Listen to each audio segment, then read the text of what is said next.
नमस्कार दोस्तों, स्वागत है आपका मेरे चैनल कॉमिक्स लाइफ में। शुरू करते हैं मनोज कॉमिक्स की एक और मज़ेदार कॉमिक्स, अद्भुत स्वर्ण प्रतिमा और अनोखा सारथी। अद्भुत स्वर्ण प्रतिमा और अनोखा सारथी। लेखक विजय कुमार वत्स। चित्रांकन बांदोडकर प्रकाश। एक बार किशनगढ़ राज्य का युवराज भास्कर राव अपने मित्र महादेव के साथ अश्वगंधा वन में आखेट करने के लिए गया। शिकार की खोज में वन में घूमते हुए भास्कर राव को दो सर्पों ने डस लिया। आह! भास्कर राव विष के प्रभाव से बेहोश होकर पृथ्वी पर गिर पड़ा। तब महादेव सहायता पाने के उद्देश्य से दूर बनी एक झोपड़ी में पहुंचा। वहां उसे एक महात्मा मिले। उन्होंने महादेव को गजमुक्ता नाम का मोती दिया।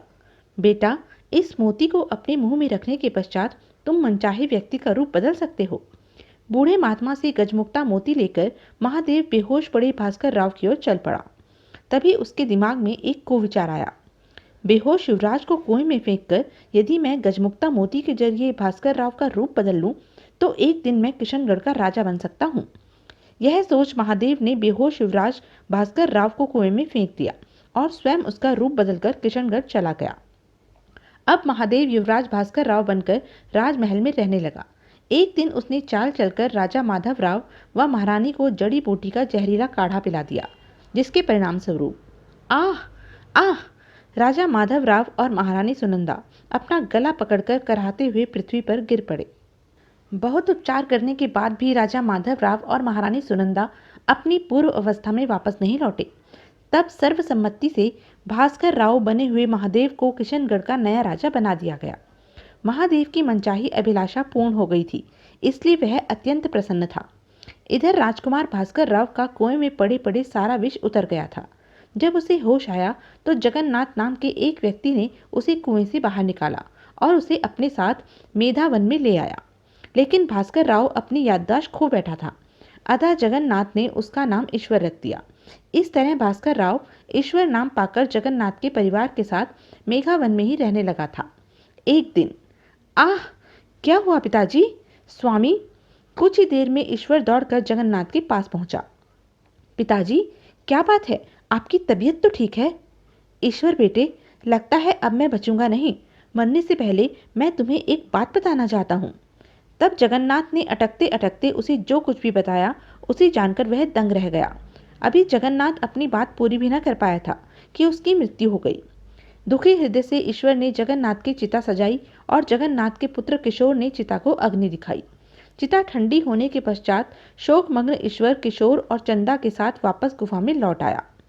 गुफा में माँ, मरते समय पिताजी ने बताया था कि उनका असली नाम राजा चंद्रसेन था और वे चंद्रनगर के राजा थे।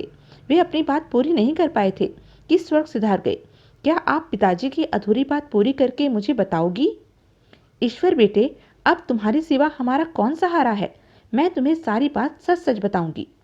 चंदा ने अपने आंसू पोंछे और ईश्वर को बताया। बेटा, यह सच है कि किशोर के पिता का नाम चंद्रसेन था। वे वास्तव में चंद्रनगर राज्य के राजा थे। क्या? इन सब घटनाओं की विस्तृत जानकारी के लिए पुनर्जन्म का रहस्य एवं चमत्कारी मोती देखना ना भूलिएगा। अब आगे। ईश्वर बहुत ध्यान से चंदा की बात सुन रहा था। बेटा, उन दिनों चंद्रनगर में चारों ओर खुशहाली ही खुशहाली थी। चंद्रनगर के निवासी राजा चंद्रसेन का बहुत आदर करते थे। तभी एक दिन चंद्रनगर पर संकट के काले बादल छा गए। दौलतपुर के राजा श्याम केतु ने चंद्रनगर पर चढ़ाई कर दी। चंद्रनगर की सेना ने बहुत बहादुरी के साथ श्याम केतु की सेना का सामना किया और उसकी सेना को दूर तक खदेड़ दिया।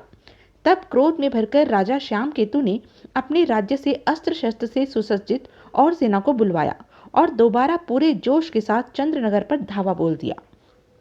इस बार चंद्रनगर की सेना राजा श्याम केतु की विशाल सेना का सामना नहीं कर सकी।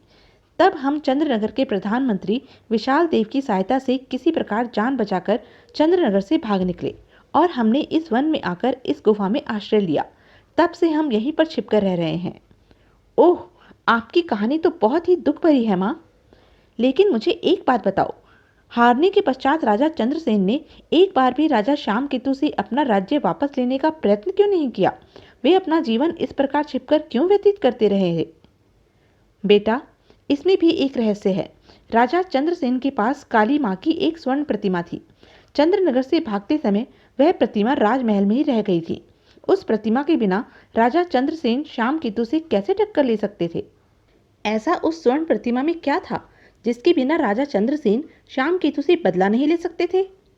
बेटा, वह प्रतिमा साधारण प्रतिमा नहीं है, उसमें काली माँ साक्षात विराजती है। राजा चंद्रसेन प्रत्येक युद्ध में जाने से पहले काली माँ की प्रतिमा के मस्तक पर खून का तिलक लगाते थे।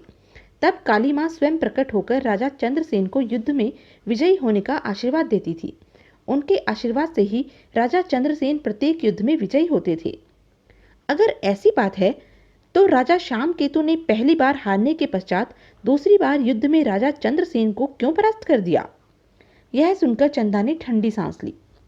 बेटा, राजा श्याम केतु ने चंद्रनगर पर दूसरा आक्रमण इतना अप्रत्याशित और शीघ्रता से किया था कि राजा चंद्रसेन हड़बड़ी में काली माँ से आशीर्वाद लेना भूल गए और बिना आशीर्वाद लिए ही रणभूमि में चले गए थे, जिसके फलस्वरूप उन्हें हारना पड़ा। तो यह बात है, इसका मतलब है कि वह काली माँ की प्रतिमा अब राजा श्याम केतु के कब्जे में है। हाँ बेटा, जब तक वह प्रतिमा राजा श्याम केतु के पास है तब तक कोई भी उन्हें युद्ध में नहीं हरा सकता। इसी बात को सोचकर राजा चंद्रसेन ने दोबारा श्याम केतु से टकराने का प्रयत्न नहीं किया। चंदा से सारी बात सुनकर ईश्वर सोच में पड़ गया। कुछ देर सोचकर वह चंदा से बोला, माँ, मैंने पिताजी को वचन दिया है कि मैं आपका और किशोर का ध्यान रखूंगा, इसलिए अब आप दुखी ना हो। समझ लो कि अब आपके दुख के दिन समाप्त हो गए हैं और सुख के दिन आने वाले हैं। बेटा, अब हमें तुम्हारा ही तो आसरा है। तुम्हारे पिता तुम्हारे ही भरोसे तो छोड़ गए हैं हमें। माँ, मैं आपको वचन देता हूँ कि जब तक मैं राजा श्याम केतु से चंद्रनगर राज्य वापस लेकर युवराज किशोर को चंद्रनगर का राजा न बना दूंगा, तब तक चैन से नहीं बैठूंगा। सच बेटा, क्या चंद्रनगर राज्य हमें फिर वापस मिल सकता है? क्यों नहीं माँ, चंद्रनगर पर किशोर का अधिकार है, इसका हक इसे मिलकर ही रहेगा। ईश्वर बेटे, अगर ऐसा हो जाए तो तुम्हारे पिता की आत्मा को बहुत शांति मिलेगी। माँ, हम आज ही इस वन को छोड़कर चल देंगे। लेकिन वन को छोड़कर हम जाएंगे कहाँ? और कहाँ जाना है माँ, हम चंद्रनगर राज्य में ही जाएंगे और वहीं पर रहेंगे। वहाँ पर रहकर मैं किसी न किसी प्रकार काली माँ की स्वर्ण प्रतिमा को प्राप्त करने की कोशिश करूँगा, ताकि हम काली माँ को प्रसन्न करके श्याम केतु से चंद्रनगर राज्य वापस ले सकें। ठीक है बेटा, तुम जैसा कहोगे हम वैसा ही करेंगे। इतना कहकर चंदा गुफा के अंदर चली गई। कुछ देर बाद वह वापस लौटी तो, बेटा, ये 2 अमूल्य मणि तुम्हारे पिताजी ने संभाल कर गुफा के अंदर रखी हुई थी। अब जब हम लोग गुफा को छोड़कर जा ही रहे हैं तो मैं ये मणि तुम्हें सौंपती हूँ। माँ, ये मणि कैसी है और पिताजी को ये कहाँ से मिली थी? बेटा, एक दिन तुम्हारे पिता ने एक शेर से एक साधु के प्राणों की रक्षा की थी। तब उस साधु ने प्रसन्न होकर उनको ये मणियाँ दी थी। इन दोनों मणियों की विशेषता यह है कि नीली मणि को अगर किसी सरोवर या समुद्र में डाल दो तो उफनता हुआ पानी 2 भागों में बंट जाता है और बहता हुआ पानी रुक जाता है, और तब कोई भी मनुष्य उस पानी की सतह पर इस प्रकार चल सकता है जैसे वह पृथ्वी पर चल रहा हो। इसका मतलब यह है कि इस मणि के द्वारा हम पानी पर भी चल सकते हैं। हाँ बेटा, तब तो यह मणि वास्तव में अमूल्य है। नीली मणि की भांति पीली मणि भी कम अमूल्य नहीं है। इस मणि के अंदर से पीला प्रकाश फूटता है। इसके प्रकाश के द्वारा हम अथाह जल राशि के भीतर का दृश्य आसानी से देख सकते हैं। मुझे लगता है माँ, ये दोनों मणियाँ एक न एक दिन हमारे बहुत काम आएंगी। मैं इन्हें संभाल कर रखूंगा। इतना कहकर ईश्वर ने वे दोनों मणियाँ अपने कुर्ते की जेब में रख ली और तब वे मेघा वन को छोड़कर चल दिए। कई दिन के सफर के पश्चात वे चंद्रनगर में पहुंचे। ईश्वर बेटे, यही है चंद्रनगर राज्य जिस पर तुम्हारे पिताजी राज किया करते थे। माँ, इससे पहले कि श्याम केतु के किसी गुप्तचर की नज़र आप पर पड़े, हमें अपने रहने के लिए किसी उचित स्थान की तलाश कर लेनी चाहिए। तुम ठीक कह रहे हो बेटा। अगर श्याम केतु को इस बात की जरा सी भी भनक पड़ गई कि मैं और किशोर चंद्रनगर में वापस लौट आए हैं तो वह हमारे सिर कलम करवा देगा। तो आओ माँ, हम किसी निर्जन स्थान में अपने रहने के लिए एक कुटिया का निर्माण करते हैं। तब वे किसी निर्जन स्थान की खोज में चल पड़े। एक स्थान को उपयुक्त समझ उन तीनों ने कुटिया का निर्माण कार्य शुरू कर दिया। पूरे दिन काम में जुटकर उन्होंने संध्या होने से पहले ही झोपड़ी बनाकर तैयार कर दी। सारे दिन काम में लगे रहने के कारण तीनों थककर चूर हो गए थे, इसलिए रात होते ही वे तीनों झोपड़ी में पड़कर सो गए। अगले दिन, माँ, मैं चंद्रनगर जा रहा हूँ। जब तक मैं वहां से वापस न लौटूं, आप और किशोर झोपड़ी के अंदर ही रहना।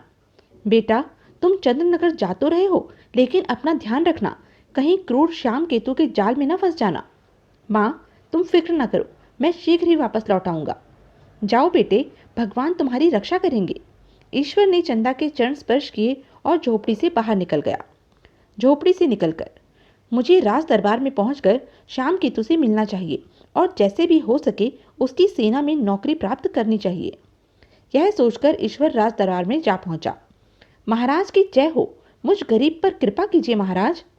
कौन हो तुम और हमसे क्या चाहते हो? महाराज, मैं अति निर्धन हूँ। बहुत मेहनत करने के पश्चात भी अपने परिवार की गुजर बसर सुचारू रूप से नहीं कर पाता हूँ।